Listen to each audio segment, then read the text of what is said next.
G'day guys, welcome. Today we're going to go over a quick current status of the build I'm working on. This will be Blood and Fire Mercenary. We are going to be going to the Witch Hunter tree eventually. Haven't gotten there yet. I am taking my sweet time. Alright, let's have a look at the passive tree so far. I have opted to go for the higher projectile damage first rather than defenses, so we are going to be a little bit squishy, but that is compensated with our backpedaling and our dodge rolling. Moving over to the left side, we've grabbed these defense nodes and then continued down to the ailment chance nodes.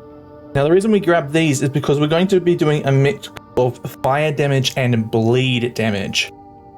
We want our ailments to proc as much as possible, which is why we go ahead and grab these exposed wounds. Moving quickly over to the left side, I go ahead and grab all the bleed nodes. This increases the chance of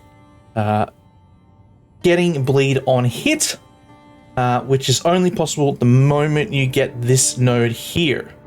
So up until you get this node, I reckon just mainly focus on fire-based skills and then convert over to the physical-based skills once you get to this node here.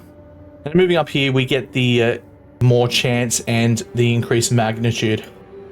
Then we continue down the tree, all the way down to this little crossroads here. We take a left and then move into this little triangle of bleed right here. You want to go ahead and grab the aggravated bleeding node first, just to give that 10% chance to grab aggravated bleeding. We're going to be using a sentry, a ballista rather.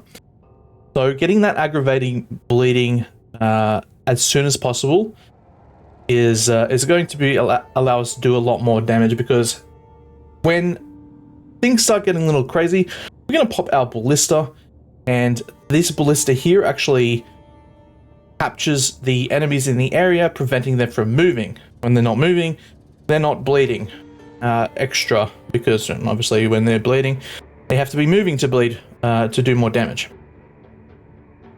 Now, as far as I'm aware, now in Path of Exile 1, there was a mechanic with, I believe it's Entangle. I may be wrong with that gem name. Most certainly I am wrong with that gem name.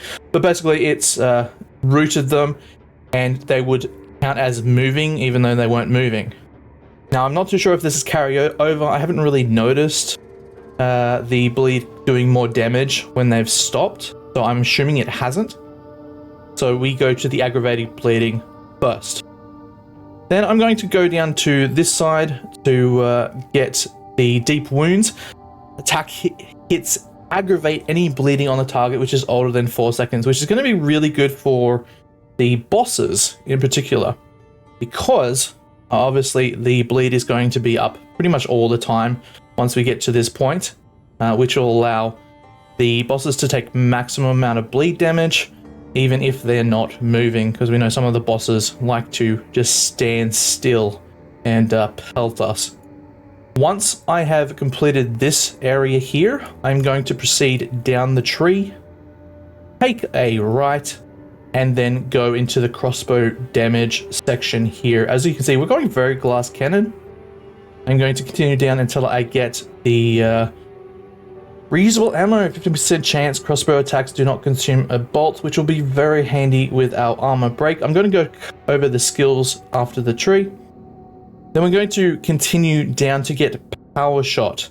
50% reduced attack speed with crossbows, but 80% increased bonus damage. This is going to critical bonus rather with crossbows. This is going to increase our bleed. Then we're just going to go back up to the top and make sure we just grab all of this here. I am contemplating getting these, but I'm not too sure as of yet. So this is obviously the first idea of the build coming through. We're going to go ahead and grab some critical nodes and these nodes down here, which is the Giant Slayer. and cull the hordes. If you remember from Path of Exile 1, these were in the Slayer tree of Duelist. Now we can actually just grab these straight away, which is lovely. So even more damage to rare and uniques. This will make our killing bosses a lot easier. That is my idea for now. Yeah, see, I'm not too sure about this one here. Obviously, we do get the magnitude increase, which is absolutely incredible. But I'm not too sure if it's worth getting this before these. Perhaps I might get these and then grab these before I move over to the other one. Not too sure. I'll figure that out as it goes. And then obviously we have other nodes like the projectile nodes that we can flush out the tree once we've gotten these important ones down here. Now, how it plays. These are the skills I'm going to be using. Mainly, I will be using armor-piercing rounds. This will be linked to the martial tempo, which increases our attack speed, and chain, which allows us to hit multiple targets and have the bolts bounce between two targets, for example.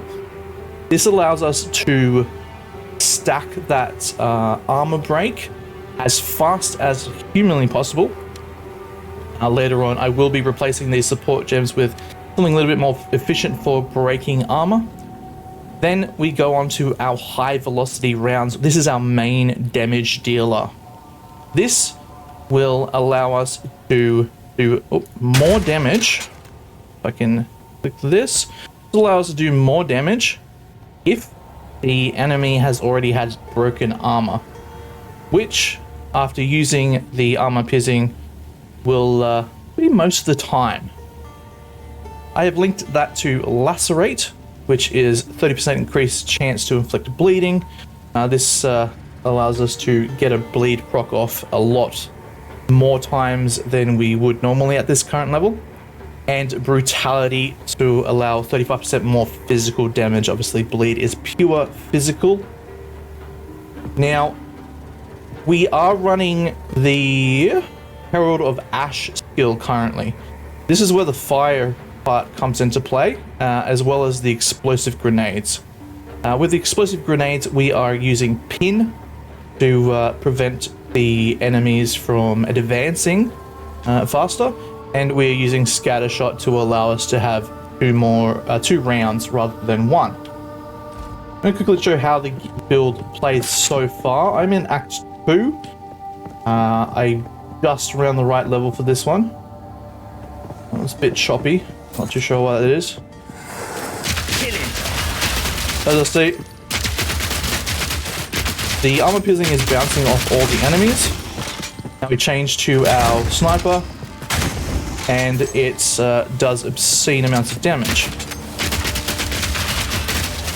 And when it does that, it also procs the Herald of Ash, causing an explosion and spreading ignite to other areas. And because we have that, I believe it's deep wounds, just double check. Exposed wounds, because we have exposed wounds, that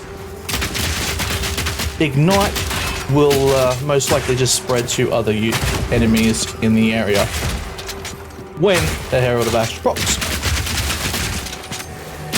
So we are relying on a lot of kiting and a lot of damage over time modifiers.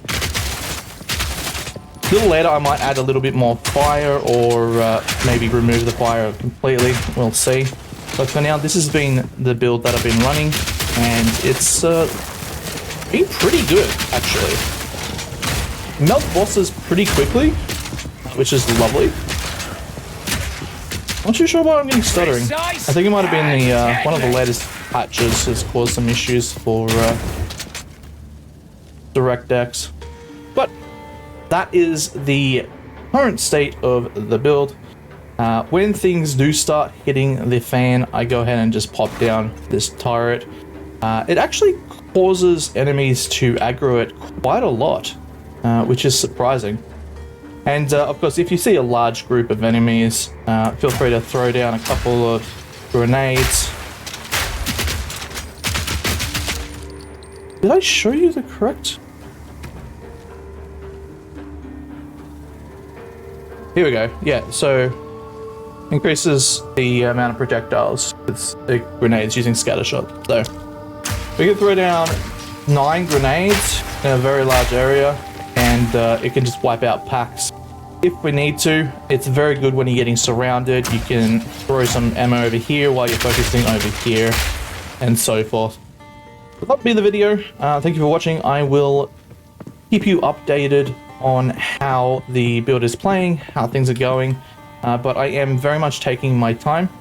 I do expect a first impressions of the beta video to come out either today or tomorrow.